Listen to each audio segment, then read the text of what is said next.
नमस्कार दोस्तों, स्वागत है आप सभी का आपके अपने YouTube चैनल ऑब्जेक्टिव सेंटर पर। आज से हम लोग स्टार्ट करेंगे मैकेनिक डीजल का जो निम्मी का ऑफिशियल PDF है, उसको हम लोग डिस्कशन करेंगे और इसी में से आपका ITI का जो कंप्यूटर बेस्ड स्टोर है, इसी में से क्वेश्चन पूछे जा रहे हैं। ठीक, तो हम लोग सारे क्वेश्चन को सॉल्व करेंगे चैप्टर वाइज, एक एक वीडियो में एक एक चैप्टर हम लोग कंप्लीट करेंगे। ठीक, वीडियो अगर अच्छा लगेगा तो अपने दोस्तों के साथ जरूर शेयर करिएगा।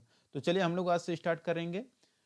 सेमेस्टर फर्स्ट का जो मॉड्यूल फर्स्ट है, सेफ्टी वर्कशॉप प्रैक्टिस, इसको हम लोग डिस्कशन करने वाले हैं। तो चलिए स्टार्ट करते हैं। अब यहाँ पर देखेंगे तो यहाँ पर हमारा पहला क्वेश्चन है, जैसे कि विच इज केमिकल हैजर्ड, यानी कि कौन सा रासायनिक खतरा है। तो जो रासायनिक खतरा है वो आपको बताना है। तो देखिए आपके पास यहाँ पर बहुत सारे ऑप्शन मिलेगा, जैसे कि नॉइज यानी कि शोर, एक्सप्लोसिव यानी कि विस्फोटक, इसके बाद है आपका वाइब्रेशन, इसके बाद है आपका रेडिएशन। यानी कि जो रासायनिक खतरा है वही आपको चूज करना है। ठीक, तो रासायनिक खतरा देखिए हमारा होता कौन है। तो रासायनिक खतरा जो होता है हमारा वो होता है विस्फोट। तो विस्फोट जो होता है यानी कि विस्फोटक, यही हमारा रासायनिक खतरा होता है। जबकि नॉइज, वाइब्रेशन और रेडिएशन ये सब हमारा रासायनिक खतरा नहीं है। रासायनिक खतरा हमारा एक्सप्लोसिव होता है। ठीक, अब यहाँ पर अगला क्वेश्चन हमारा दूसरा, विच type of occupational health hazard involve toxic, यानी कि किस प्रकार के व्यावसायिक स्वास्थ्य खतरों में विषाक्तता शामिल होता है। तो देखिए जिस व्यावसायिक स्वास्थ्य खतरों में विषाक्तता शामिल होता है वो हमारा रहता है केमिकल हैजर्ड, यानी कि जो रासायनिक पदार्थ होते हैं ये सब, इसमें विषाक्तता होता है, इसमें रासायनिक खतरा होता है। ठीक, टू का यहाँ पर बी आंसर करेक्ट हो जाएगा। अब देखिए यहाँ पर हमारा तीसरा क्वेश्चन है, which is the motive of occupational health and safety, अधिभोग स्वास्थ्य और सुरक्षा का मकसद क्या है। तो देखिए अधिभोग स्वास्थ्य और सुरक्षा का जो मकसद होता है ये रहता है हमारा रिड्यूसिंग एब्सेंटेजम, यानी कि अनुपस्थिति को कम करना। ठीक, तो यहाँ पर इसका हमारा थ्री का सी आंसर करेक्ट हो जाएगा।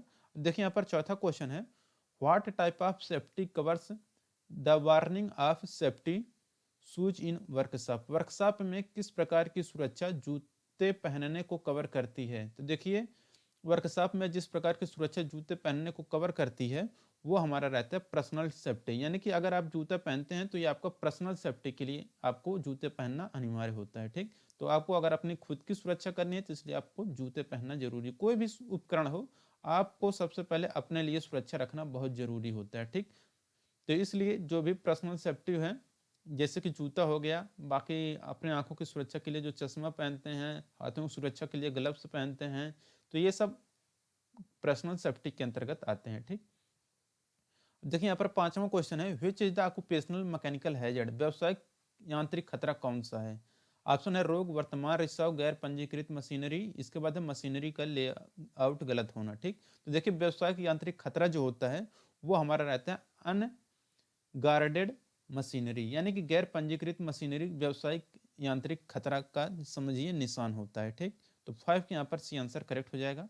छठा क्वेश्चन है, which is the biological hazard, कौन सा एक जैविक रासायनिक खतरा है। तो देखिए जैविक रासायनिक जो खतरा होता है वो रहता है हमारा इन्फेक्शन। इन्फेक्शन क्या है, ये हमारा जैविक खतरा है। ठीक, तो सिक्स का यहाँ पर सी आंसर करेक्ट हो जाएगा। अब देखिए यहाँ पर सेवन नंबर का क्वेश्चन है, which fire extinguisher used for flammable liquid fire, यानी कि ज्वलनशील तरल आग के लिए किस अग्निशामक यंत्र का उपयोग किया जाता है। तो देखिए ज्वलनशील तरल आग के लिए जिस अग्निशामक यंत्र का प्रयोग किया जाता है वो हमारा रहता है ड्राई पाउडर एक्सटिंग्यूशर, यानी कि सूखा पाउडर बुझाने वाला। ठीक, तो सेवन के यहाँ पर भी आंसर करेक्ट हो जाएगा।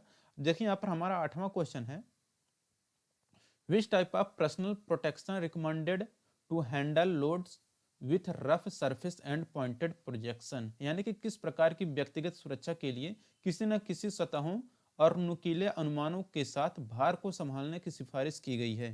तो ये हमारा रहता है लेदर ग्लव्स, चमड़े के दस्ताने, यहाँ पर करेक्ट आंसर हो जाएगा। ठीक, नौवां क्वेश्चन है, which is toxic in the automobile workshop, यानी कि ऑटोमोबाइल वर्कशॉप में कौन विषैला होता है। तो देखिए ऑटोमोबाइल वर्कशॉप में जो विषैला होता है वो आपको बताना है। तो देखिए यहाँ पर है हमारा यूज्ड लुब्रिकेंट, यानी कि इस्तेमाल किया गया संयोजक जो होता है यह वर्कशॉप यानी कि ऑटोमोबाइल वर्कशॉप में विषैला होता है। ठीक, अब देखिए यहाँ पर है हमारा 10 नंबर का question, more harmful in place of harmful, यानी कि जो मानव स्वास्थ्य के लिए हानिकारक है वो कौन सा है। तो देखिए man harmful in place of harmful, यहाँ पर जो है होना चाहिए ये सब कुछ, यहाँ पर गलत दिया है इंग्लिश। ठीक, यहाँ पर इंग्लिश आपका गलत दिया है, इसमें जो मानव स्वास्थ्य के लिए हानिकारक वो आपको चूज करना है, तो इंग्लिश आपको यहाँ पर गलत दिया है। तो यहाँ पर इंग्लिश जो होना चाहिए था कि which is harmful for human health. ठीक, तो ये क्वेश्चन अगर आपका इंग्लिश में दिया रहता तो आपका सही रहता। ठीक, तो यहाँ पर आप इसे बना लीजिएगा कि which is harmful for human health, यानी कि मानव स्वास्थ्य के लिए हानिकारक कौन सा है, ये होना चाहिए था आपका इंग्लिश, जो कि हिंदी सही दिया है, इंग्लिश गलत दिया है, तो आप लोग इसे सुधार कर लीजिएगा। ठीक, तो अब चलिए हम लोग चलते हैं 10वें क्वेश्चन का आंसर पर, कि जो मानव स्वास्थ्य के लिए हानिकारक है वही आपको बताना है। तो यहाँ पर देखिए जो कार्बन मोनोऑक्साइड, यानी कि जो कार्बन मोनोऑक्साइड है यह मानव स्वास्थ्य के लिए हानिकारक होता है, और इसका जो रासायनिक सूत्र होता है वो होता है CO। ठीक, कार्बन डाइऑक्साइड का होता है CO2, इससे आप लोग याद रखिएगा। ठीक, तो मानव स्वास्थ्य के लिए जो हानिकारक होता है हमारा कार्बन मोनोऑक्साइड, यानी कि which is harmful for human health. तो ह्यूमन हेल्थ के लिए जो यानी कि मानव स्वास्थ्य के लिए जो हानिकारक होता है वह कार्बन मोनोऑक्साइड होता है। इंग्लिश आप लोग सुधार कर लीजिएगा। ठीक, 11 नंबर क्वेश्चन है which gas is harmful to human health, मानव स्वास्थ्य के लिए हानिकारक गैस कौन सी है। तो ये क्वेश्चन फिर से रिपीट हो गया, तो वही हमारा कार्बन मोनोऑक्साइड जो है हमारा क्या है कि मानव स्वास्थ्य के लिए हानिकारक होती है। ठीक, कार्बन मोनोऑक्साइड यहाँ पर करेक्ट आंसर हो जाएगा 11 का डी।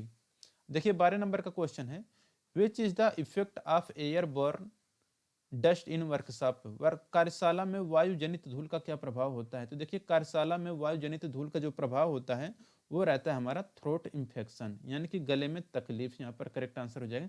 कार्यशाला में वायु जनित धूल का जो प्रभाव होता है वो रहता है कि थ्रोट इन्फेक्शन, गले में तकलीफ। देखिए यहाँ पर 13 नंबर का क्वेश्चन है कि which device is used to remove toxic waste, यानी कि विषाक्त अपशिष्ट को हटाने के लिए किस उपकरण का उपयोग किया जाता है। तो दोस्तों यहाँ पर देखिए क्वेश्चन तो आपका सही दिया है, लेकिन इसमें ये फिगर आपका नहीं होना चाहिए था। ठीक, तो ये फिगर इसमें नहीं रहेगा। अब इसके बाद ये जो आंसर होगा यहाँ पर ये होगा आपको वैक्यूम क्लीनर। तो वैक्यूम क्लीनर यहाँ पर आपका करेक्ट आंसर हो जाएगा कि विषाक्त अपशिष्ट को हटाने के लिए जो उपकरण उपयोग किया जाता है वो हमारा वैक्यूम क्लीनर होता है। ठीक, अब यहाँ पर दोस्तों जो 14 नंबर का क्वेश्चन है, 14 नंबर के क्वेश्चन में आप लोग अगर ध्यान देंगे तो यहाँ पर आपका क्वेश्चन जो है वो आपका अधूरा हो गया है। क्यों? क्योंकि यहाँ पर देखिए ये 14 नंबर में जो फिगर दिया है आप इसे थोड़ा याद करिएगा, तो ये आपका फिगर गलत दिया है। ठीक, अब ये जो फिगर यहाँ पर देना चाहिए था, इसको जो ऊपर वाला जो फिगर है ये ऊपर वाला फिगर ये आपको नीचे करना है। ठीक, ऊपर वाला जो फिगर है निम्मी ने गलत दिया है, इसको नीचे करना चाहिए था, तभी ये पता चलता कि सुरक्षा उपकरण का नाम क्या है। तो देखिए ये हमारा जो सुरक्षा उपकरण है ये आप लोग देख सकते हैं, ये वाला जो सुरक्षा उपकरण है इसका फिगर नीचे होना चाहिए था। ठीक, तो यहाँ पर ये वाला जब आप लोग देखिए हम इसको थोड़ा छोटा कर दें ताकि आप लोग अच्छे से समझ सकें। अब ये वाला देखिए यहाँ पर फिगर नहीं रहेगा, ऊपर वाला जो है ये फिगर नीचे रहेगा। तो अब आपका क्वेश्चन ये सही हो जाएगा 14 नंबर के कि सुरक्षा उपकरण का नाम क्या है। तो देखिए यहाँ पर ये जो सुरक्षा उपकरण आपको फिगर में दिखाई दे रहा है ये आपका है चश्मा है। कौन सा है? चश्मा। यहाँ पर आपका देखिए यहाँ पर तो चश्मा यहाँ पर आपका करेक्ट आंसर हो जाएगा। ठीक, यहाँ पर देखिए हम इसको सही कर दिए। अब ये क्वेश्चन आपका सही हो गया। ऊपर का फिगर आपको देखना है, नीचे आपको क्या हो जाएगा कि सुरक्षा उपकरण का नाम क्या है, तो ये हमारा गोगल्स यानी कि चश्मा है। ठीक, तो ये क्वेश्चन अब आपका कंप्लीट हो गया। अब यहाँ पर आपको कुछ और संशोधन करना है। तो जैसे कि अब हम आपको बताने वाले हैं कि अब ये जो आपको फिगर दिख रहा है यहाँ पर 14 नंबर वाला फिगर यहाँ पर आप लोग देख सकते हैं। अब ये 14 नंबर वाला जो फिगर है आपका ये आपका जाएगा नीचे। ठीक, अब देख सकते हैं ये वाला जो फिगर है ये फिगर आपका जाएगा नीचे। जब ये फिगर नीचे जाएगा तब अब आपको यहाँ पर दिखेगा सही तरीके से। हम इसे दिखाते हैं आपको 15 नंबर का क्वेश्चन में। कह रहे हैं यहाँ पर which distance is known as wheel base of the vehicle, यानी कि कुछ किस दूरी को वाहन का पहिया आधार कहा जाता है। तो देखिए यहाँ पर है कि जिस दूरी को वाहन का पहिया का आधार कहा जाता है वो हमारा रहता है कि सेंटर टू सेंटर डिस्टेंस। ठीक,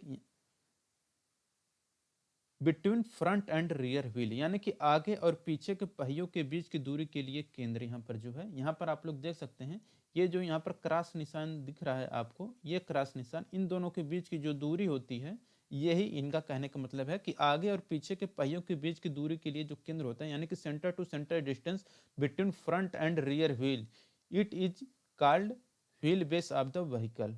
ठीक, तो मेन डिस्टेंस क्या होता है कि which distance is known as wheel base of the vehicle, यानी कि वाहन का पहिया आधार किसे कहा जाता है। तो दोनों पहियों के बीच की ये जो दूरी होती है, यानी कि अगला पहिया का जो सेंटर होता है और पिछले पहिए का जो सेंटर होता है, उन दोनों के बीच की जो दूरी होती है वही हमारा wheel base of the vehicle होता है। ठीक, यानी कि डिस्टेंस, ये आपको याद रखना है। ठीक, तो यहाँ पर जो आपको फिगर गलत दिया था, तो आपको बस करना कुछ नहीं, क्वेश्चन आपका सब कुछ सही है, बस ये लोग फिगर उल्टा दे दिए थे, ऊपर वाला फिगर नीचे जाएगा और इसमें भी जो फिगर है ऊपर वाला ये आपका नीचे जाएगा। ठीक, इतना आप लोग सुधार कर लीजिएगा, तब आपका ये क्वेश्चन सही हो जाएगा और एग्जाम में आपका सब कुछ सही आएगा। ये आपका फिगर में गलत दे दिया ये पीडीएफ में, तो कोई बात नहीं है, इसको हमने सुधार करा दिया है, आप लोग समझ जाइएगा। ठीक, अब देखिए हम लोग चलते हैं 16 नंबर के क्वेश्चन पे। 16 नंबर का क्वेश्चन यहाँ पर है, which part of body is bleeding profusely in considered serious and need professional attention, यानी कि शरीर के किस हिस्से से गहरा खून बह रहा है, इसे गंभीर माना जाता है और पेशेवर ध्यान देने की जरूरत होती है। तो देखिए, अगर मानव शरीर के अगर कलाई से अगर खून बह रहा है तो उस पर ज्यादा ध्यान देने की जरूरत होती है। ठीक, तो शरीर के यदि कलाई से गहरा खून बह रहा है तो इसे गंभीर माना जाता है और इसे पेशेवर ध्यान देने की जरूरत पड़ती है। तो 16 का यहाँ पर सी आंसर करेक्ट हो जाएगा। 17 नंबर क्वेश्चन है, how to treat burns and scald, यानी कि जलने और खोपड़ी का इलाज कैसे करें। तो देखिए, जलने और खोपड़ी का इलाज जो हम लोग करते हैं वो करते हैं कवरिंग विथ वाटर, पानी से ढका हुआ। ठीक, अब देखिए 18 नंबर का क्वेश्चन है, what is the first aid, प्राथमिक चिकित्सक क्या है। तो देखिए, प्राथमिक चिकित्सक किसे कहा जाता है। तो देखिए, जो ये एक प्रकार का क्या है, एक तत्काल जीवन रक्षक उपचार है। ठीक, यहाँ पर it is immediate life saving treatment, यानी कि यह एक तत्काल जीवन रक्षक उपचार है। It is immediate life saving treatment होता है फर्स्ट एड। ठीक, तो 18 का यहाँ पर आपका ए आंसर करेक्ट हो जाएगा। 19 नंबर क्वेश्चन है, what will you do if an electric shock victim unable to release his grip from the conductor, यदि कोई बिजली का झटका पीड़ित कंडक्टर से अपनी पकड़ छोड़ने में असमर्थ है तो आप क्या करेंगे। देखिए, इसके लिए हमें क्या करना चाहिए कि make sure the power is turn off, सुनिश्चित करें कि जो बिजली बंद है। ठीक, तो ये आपका करेक्ट आंसर हो जाएगा 19 का ए। देखिए, यहाँ पर 20 नंबर क्वेश्चन है, which class of fire involve liquefied gases, अग्नि का कौन सा वर्ग तरल गैसों का आह्वान करता है। तो देखिए, अग्नि का जो वर्ग तरल गैसों का आह्वान करता है वो हमारा रहता है क्लास सी का। ठीक, तो क्लास सी यहाँ पर करेक्ट आंसर हो जाएगा। तो तरल गैसों का आह्वान जो करता है वो हमारा क्लास सी रहता है। देखिए, यहाँ पर जो ठोस वाला रहता है हमारा क्लास ए से रिलेटेड करता है। ठीक, क्लास ए से रिलेटेड, क्लास बी से हमारा द्रव वाला रहता है, सी वाला हमारा गैस रहता है। ठीक, तो इसे आप लोग याद रखिएगा। 21 नंबर क्वेश्चन है, which fire extinguisher suitable for class C fire, वर्ग सी की आग के लिए कौन सा अग्निशामक बुझाने योग्य होता है। तो देखिए, क्लास सी आग के लिए जो हम लोग अग्निशामक यंत्र यूज करते हैं बुझाने के लिए वो हमारा आता है ड्राई पाउडर फायर एक्सटिंग्विशर। ठीक, यहाँ पर हमारा करेक्ट आंसर क्या हो जाएगा, ऑप्शन नंबर सी, आग बुझाने का यंत्र सूखा पाउडर हम लोग यूज करते हैं। 22 नंबर क्वेश्चन है, which factor isolate the fire from oxygen by blanketing, कौन सा कारक कंबल से आग को ऑक्सीजन से अलग करता है। तो देखिए, जो कारक कंबल से आग को ऑक्सीजन से अलग करता है वो हमारा रहता है स्मूथरिंग। तो स्मूथरिंग यहाँ पर 22 का डी आंसर करेक्ट हो जाएगा। 23 नंबर क्वेश्चन है, which class of fire involves would, अग्नि के किस वर्ग में लकड़ी शामिल होता है। तो देखिए, लकड़ी जो होता है ये हमारा शामिल होता है क्लास ए। हमने आपको बताया था कि जो हमारा क्लास ए रहता है हमारा ठोस से रिलेटेड रखता है, तो लकड़ी हमारा क्या है, ठोस, तो ठोस से लगी क्लास ए के अंतर्गत आता है। ठीक, क्लास बी जो है हमारा द्रव से रिलेटेड करता है, तो द्रव से हो जाएगा यहाँ पर हमारा। सी जो रहता है हमारा गैस से हो जाता है। ठीक, देखिए यहाँ पर ये हो गया। 24 नंबर क्वेश्चन है, how the waste oil is disposed, यानी कि अपशिष्ट तेल का निपटान कैसे किया जाता है। तो देखिए, अपशिष्ट तेल का जो निपटान किया जाता है वो किया जाता है collect waste container and dispose to register vendors, यानी कि यहाँ पर आपका 24 का डी आंसर करेक्ट हो जाएगा। Collect waste oil container and dispose to register vendors, यानी कि अपशिष्ट तेल कंटेनर ले लीजिए और विक्रेता को पंजीकृत करने के लिए निपटान करें। तो 24 का यहाँ पर डी आंसर करेक्ट हो जाएगा।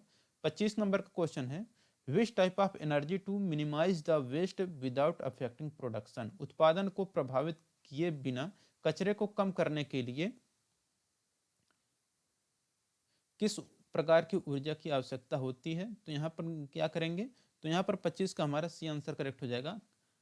ऊर्जा का संरक्षण, कंजर्वेशन ऑफ एनर्जी, ऊर्जा का संरक्षण यहाँ पर करेक्ट आंसर हो जाएगा। 26 नंबर क्वेश्चन है what type of energy induced consumption by replacing old bulb with new LED, नए बल्ब के साथ पुराने बल्ब को बदलने से किस प्रकार की ऊर्जा की खपत कम होती है। तो ये रहता हमारा कंजर्वेशन ऑफ एनर्जी, यानी कि ऊर्जा का संरक्षण। ठीक, तो 26 के यहाँ पर डी आंसर करेक्ट हो जाएगा।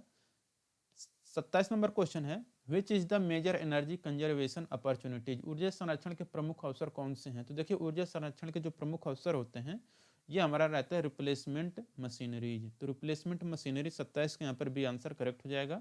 28 नंबर क्वेश्चन है which type of energy conservation comes under the replacement of old machinery, पुरानी मशीनरी के प्रतिस्थापन में किस प्रकार के ऊर्जा संरक्षण आते हैं। तो ये आता है हमारा मेजर एनर्जी कंजर्वेशन अपॉर्चुनिटीज, प्रमुख ऊर्जा संरक्षण के अवसर। 28 के यहाँ पर भी आंसर करेक्ट हो जाएगा।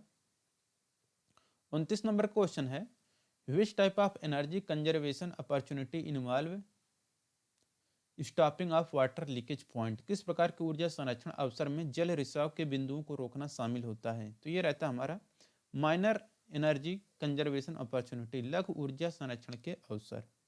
30 नंबर का क्वेश्चन है which is medium energy conservation opportunity, मध्यम ऊर्जा संरक्षण के अवसर कौन से हैं। तो देखिए मध्यम ऊर्जा संरक्षण को जो अवसर होते हैं ये रहता है हमारा replacement of existing house hold appliances, यानी कि मौजूदा हाउस होल्ड उपकरणों का प्रतिस्थापन।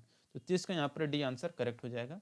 तो दोस्तों यहाँ पर ये हमारा जो पहला चैप्टर था सेफ्टी वर्कपीस वर्कशॉप प्रैक्टिस, ये हमारा कंप्लीट हो गया।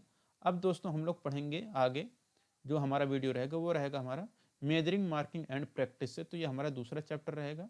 वैसे भी ये जो प्लेलिस्ट है हम आपको डिस्क्रिप्शन बॉक्स में दे दिए हैं, आप वहाँ से पिछला वीडियो अगला वीडियो सब कुछ देख सकते हैं। ठीक, वीडियो अगर अच्छा लगा तो वीडियो को जरूर लाइक करिए और अपने दोस्तों के साथ शेयर करिए। मिलेंगे नेक्स्ट वीडियो में, थैंक यू।